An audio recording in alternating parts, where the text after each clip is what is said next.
반갑습니다.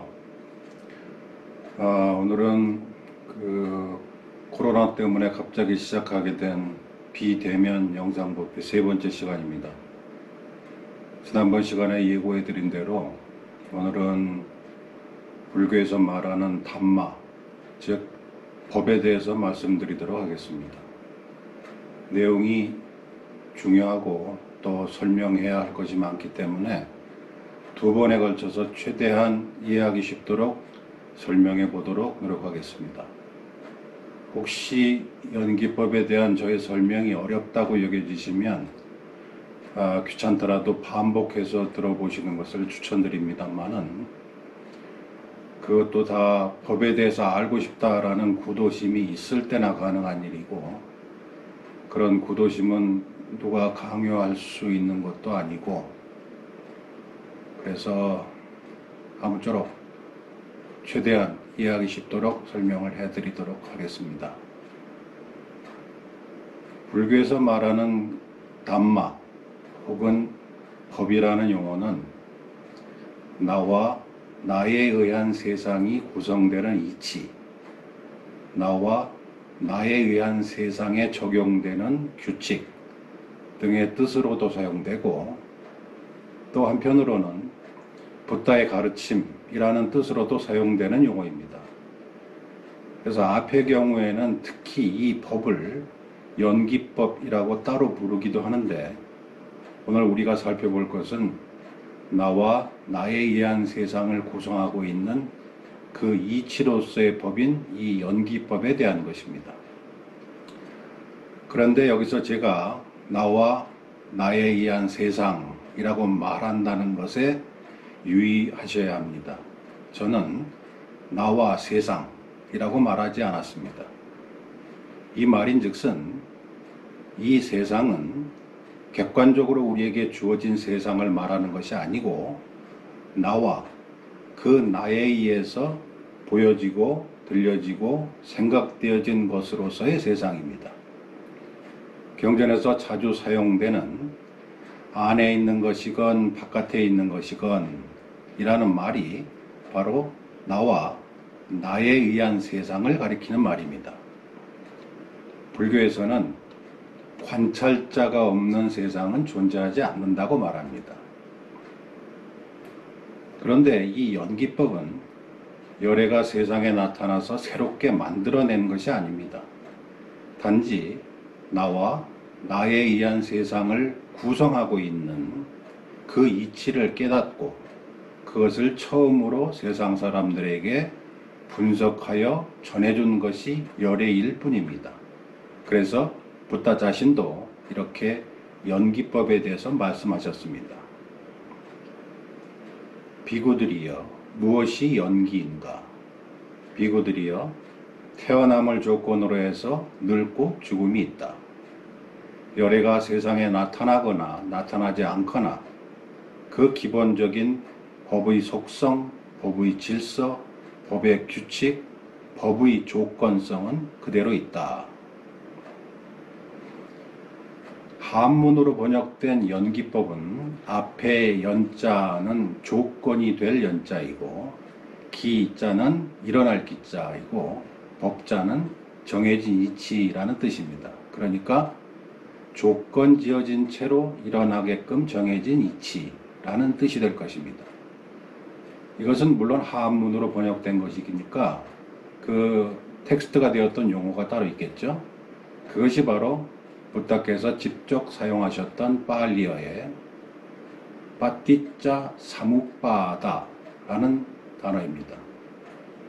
여기서 빠띠짜라고 하는 단어는 무엇이 계속 조건이 되어지는 동안에 라는 뜻이고, 뒤에 사무빠다라고 하는 단어는 함께 일어남이라는 뜻입니다. 그래서 이것이 중국에서 연기법이라고 번역된 것입니다. 이 빠띠짜 사무빠다라고 하는 팔리어 단어는 붓다 이전에는 인도의 어떤 기록에서도 발견된 적이 없습니다. 그래서 이로부터 세상에서 이 연기법을 최초로 알린 것은 붓다다라고 판단하게 된 것입니다.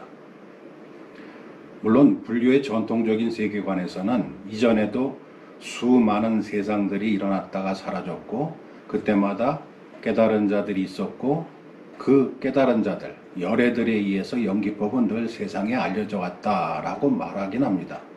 그러나 그것은 오늘의 주제가 아니니까 차치하고,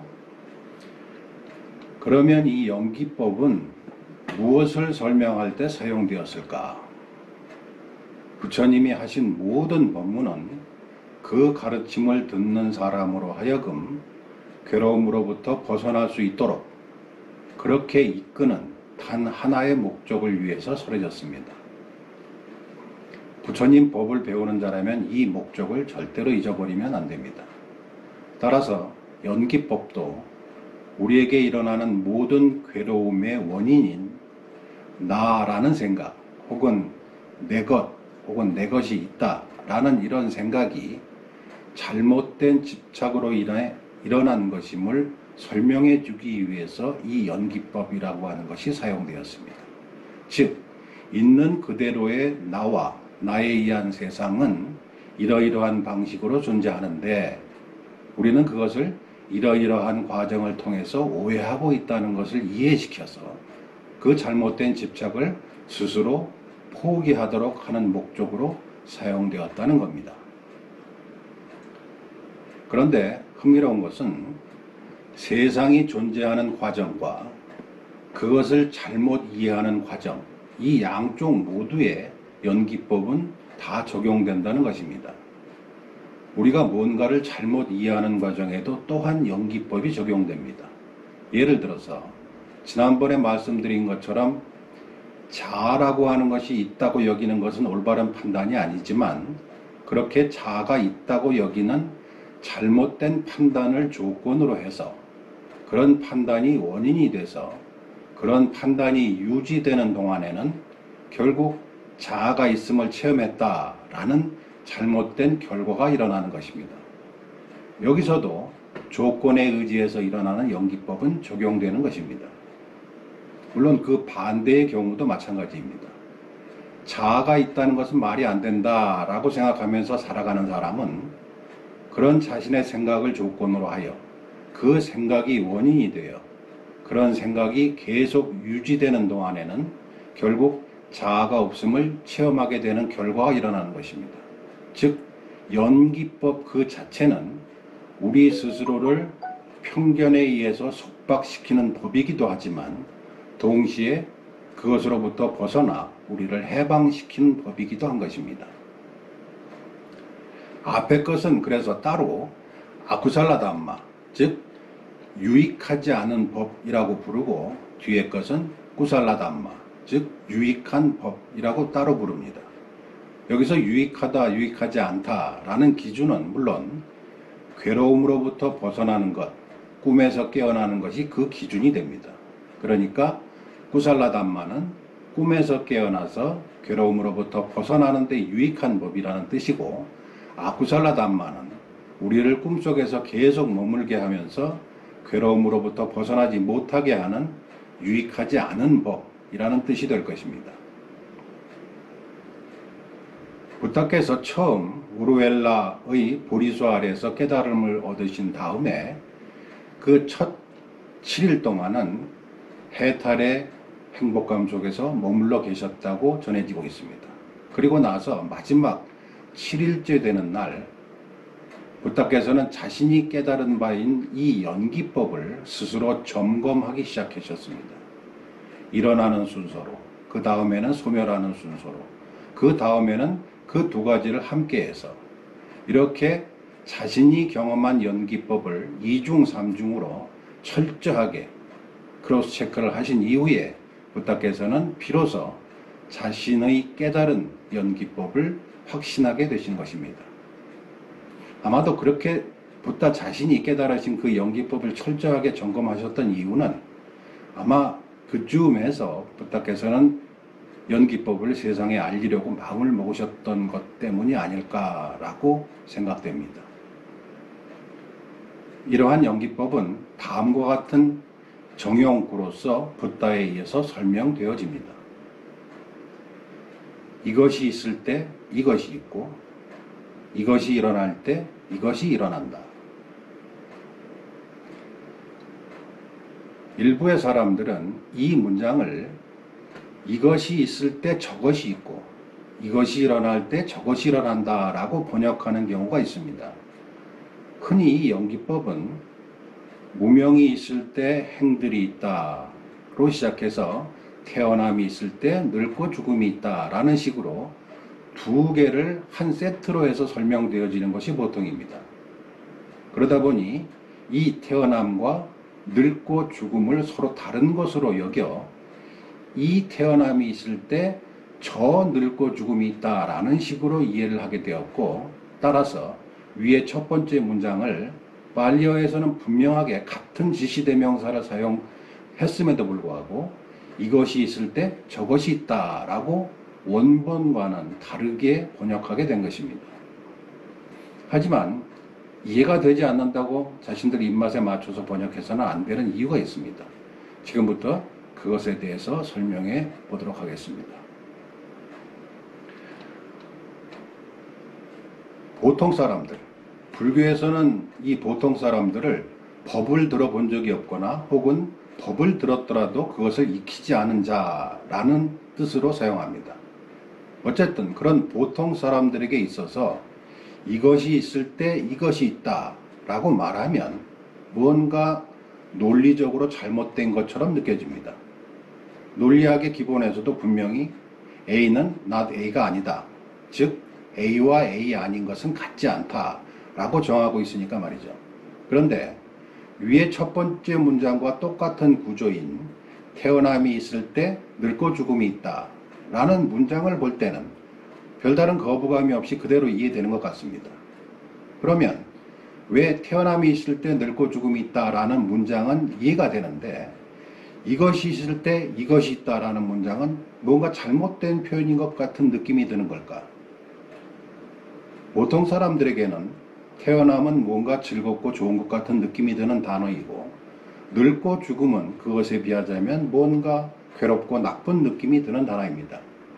그런데 위의 첫 번째 문장에서는 이처럼 서로 같지 않은 태어남과 늙고 죽음을 서로 같은 지시대명사를 써서 취급하고 있기 때문에 더욱 혼란스럽게 되는 것입니다. 그래서 이것을 이해하기 위해서는 우리가 지난번 시간에 자아론을 설명하면서 말씀드린 것을 한번 상기해 볼 필요가 있습니다. 지난번에 제가 말씀드린 것은 우리가 보통 내가 있다, 이것은 나다, 이것은 나의 것이다 라고 생각할 때는 태어날 때부터 어떤 변하지 않는 실체로서의 내가 있다 라고 생각하는 것을 말한다고 했습니다.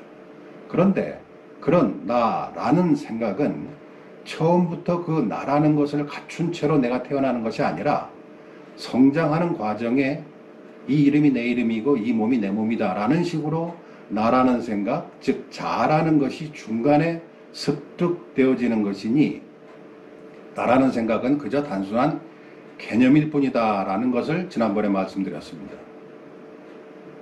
그런데 단지 그렇게 나라는 생각이 성장 과정에서 습득되어진 개념일 뿐임을 알지 못하는 사람은 태어남을 나의 태어남으로 받아들이게 되고 결국 그것이 원인이 되어서 늙음과 죽음이 나의 늙음과 나의 죽음이 될 수밖에 없는 것입니다.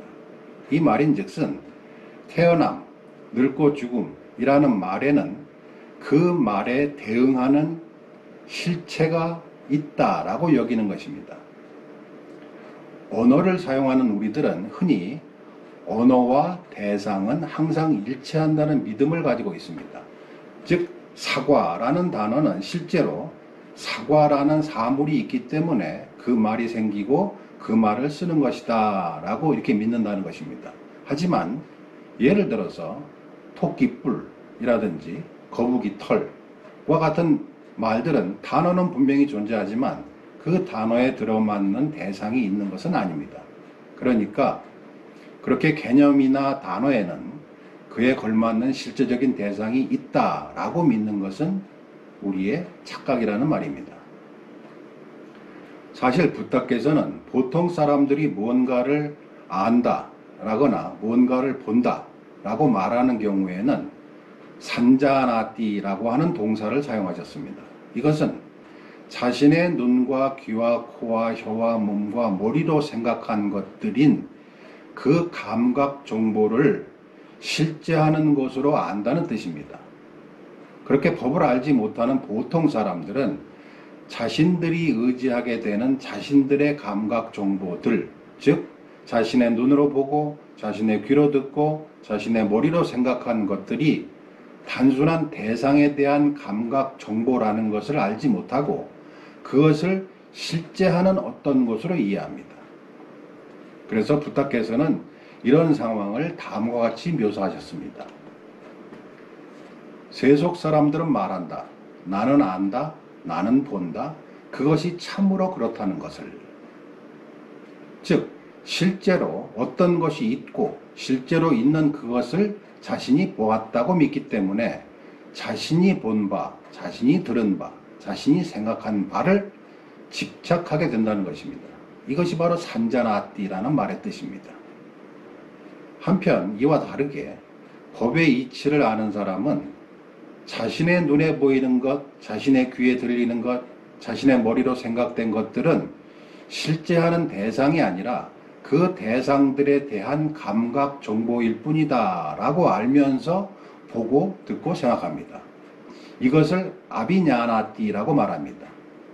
쉽게 말해서 현명하게 본다라는 뜻입니다. 이 두 가지의 가장 큰 차이점은 산자나띠는 자신은 실제로 있는 것을 본 것이라고 믿기 때문에 자신이 본 것, 자신이 들은 것, 자신이 말한 것, 자신이 생각한 것들을 집착하게 되고, 그에 반해서 아비냐나띠는 자신도 눈이 있고 귀도 있고 머리도 있어서 보기도 하고 듣기도 하고 생각하기도 하지만 그것은 보고 듣고 생각되어진 그 대상이 실제하는 것이 아니라 조건에 의지해서 일어난 단순한 대상에 대한 감각 정보일 뿐임을 알아 자신이 보고 듣고 생각하는 것을 즐겨하지 않고 주장하지 않고 집착하지 않게 되는 것입니다. 즉 삼독심이 없게 된다는 말입니다. 그래서 중생은 산자나띠하고 고귀한 제자들은 혹은 아라한들은 아비냐나띠 한다라고 말하는 것입니다. 그러면 이제 다시 붓다의 연기법에 대한 문장으로 돌아가 봅시다. 이것이 있을 때 이것이 있다라는 문장과 태어남이 있을 때 늙고 죽음이 있다라는 두 개의 문장에서 우리는 이 두 번째 문장인 태어남이 있을 때 늙고 죽음이 있다라는 것은 이해하는데 별 거부 반응이 없지만 첫 번째 문장을 보면 논리적으로 틀린 것처럼 느껴진다고 말했습니다. 그런데 그렇게 느껴지는데도 또한 이유가 있습니다. 여기서도 연기법이 적용되는 것입니다. 그 이유는 이렇습니다. 우리가 한번 이것이라고 말하면 그것이 저것으로 변하기 전까지는 이것으로 계속 유지되어진다고 우리는 믿습니다. 즉 이것이라고 불려질 만한 어떤 내용이 이것이라고 부르는 동안에는 그 안에 있다고 믿는 것입니다. 그래서 자신이 그것을 이것이라고 부른다는 것이죠. 이게 말하자면 산자나띠의 방식입니다. 그렇기 때문에 보통 사람들은 이것이 있을 때 이것이 있다라는 말을 듣고 나면 앞에서 우리가 이것이라고 규정한 그 상태가 미처 저것으로 변하기도 전에 똑같은 이것이 다시 언급되었기 때문에 그래서 그게 모순이라고 느껴지는 것입니다. 하지만 이제 아비냐나띠, 즉 현명하게 한번 생각해 봅시다. 우리가 무언가를 이것이라고 지칭할 때 그것은 변하지 않는 어떤 실체를 가리키는 말이 아니라 조건에 의지해서 일어나고 있는 어떤 현상에 대한 정보를 말하는 것입니다. 그러므로 거기에 이것이라고 부를 만한 실체가 따로 있지 않습니다. 그러므로 이것이 있을 때 이것이 있다라는 문장은 서로 전혀 모순이 되지 않는다는 것입니다. 둘 다 이것이라는 용어를 사용했지만 서로 같은 것이 아니기 때문입니다. 그러면 이제 이것을 태어남과 늙고 죽음으로 대체해서 한번 설명해 봅시다. 우리는 태어남이 있을 때 늙고 죽음이 있다라는 문장에 대해서는 별다른 거부 반응이 없이 이해한다고 했습니다. 그럼 왜 그럴까요? 우리가 태어남과 늙고 죽음은 서로 다른 것이라고 생각하기 때문입니다. 즉, 이 태어남이 있으므로 저 늙고 죽음이 있다라고 하면 이해가 쉬워지는 것이 그것 때문입니다. 이와 똑같은 이유로 인해서 이것이 있을 때 이것이 있다라고 하는 문장이 우리에게는 뭔가 잘못된 것처럼 느껴지는 것입니다. 만약에 우리가 이 태어남이 있을 때 저 늙고 죽음이 있다라고 말하면 그 태어남과 늙고 죽음은 서로 독립적이고 실체적으로 존재한다는 것이므로 그 둘 사이의 원인과 결과의 관계성을 나타내지 못합니다. 이것은 이런 비유로서 자주 설명됩니다. 우유가 발효가 되면 커드가 됩니다. 커드, 요구르트. 커드가 정제되면 치즈가 되거나 버터가 됩니다. 커드와 우유는 겉모습은 서로 다르지만 우유가 변해서 된 것이니 우유 없이 독립적으로 커드라는 것이 처음부터 만들어지는 것은 아닙니다. 이것은 우유도 또한 마찬가지입니다. 우유라는 변하지 않는 어떤 정체성이 그 우유에 있는 것이 아닙니다. 우리는 우리 눈앞에 보이는 하얀색의 액체를 보고는 여기 우유가 있다라고 말합니다. 그렇게 판단하는 것은 자신의 눈으로 보고 코로 냄새 맡고 머리로 생각한 감각 정보에 의해서 판단하는 것입니다. 그런데 보통 사람들은 우유라는 하나의 실체적이고 독립적인 대상이 거기 있기 때문에 자신은 그것을 보고 여기 우유가 있다라고 말하는 것이라고 믿습니다. 커드도 마찬가지입니다. 거기 커드가 있기 때문에 나는 그것을 보고 여기 커드가 있다라고 말한 것뿐이다 라고 믿습니다. 그렇게 우유와 커드는 서로 다른 것으로 알게 됩니다. 하지만 커드든 버터든 치즈든 그것들은 모두 조건에 의지해서 일어난 하나의 현상이지 실체적으로 변하지 않고 존재하는 어떤 것들이 아닙니다. 하나의 현상으로 변하는 속성을 갖고 있는 채로 존재합니다. 그렇기 때문에 우유가 변해서 커드가 될 수 있는 것이고 또한 커드가 변해서 치즈나 버터가 될 수 있는 것입니다. 만약 우유가 우유 고유의 변하지 않는 속성을 고정된 실체로서 가지고 있다면 그것은 아무리 우유를 발효를 시켜도 커드가 될 수 없는 거죠. 우유를 발효시키는 과정은 우리가 모르는 저 어딘가의 공장에서 진행된 것이고 우리는 가게 가면 커드는 그런 과정을 보여줌이 없이 우리 눈앞에 그저 낱개로 포장되어서 진열대에 놓여 있을 뿐이기 때문에 우리는 그 낱개로 포장된 그 커드와 우유와의 관계성 혹은 커드와 버터의 관계성을 잊어버립니다. 태어남도 하나의 영기적 현상이고 늙고 죽음도 또한 영기적 현상입니다. 그런데도 그것들을 각각 독립적이고 실체적인 것으로 받아들이기 때문에 즉 태어남을 나의 태어남으로 받아들이게 되고 그 결과로 늙음과 죽음도 나의 죽음, 나의 죽음이 나의 늙음, 나의 죽음이 되는 것이고 그래서 늙고 죽음이라는 자연적 현상이 나에게는 괴로운 그 무엇이 되는 것입니다.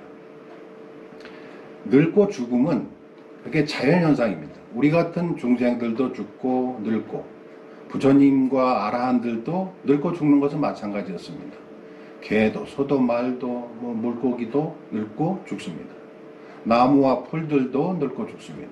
그러나 가을에 기후의 변화와 양분의 결핍으로 노랗게 혹은 빨갛게 병이 든 나뭇잎들은 단풍이 들었다고 좋아하고 여기저기 단풍 구경을 다닙니다.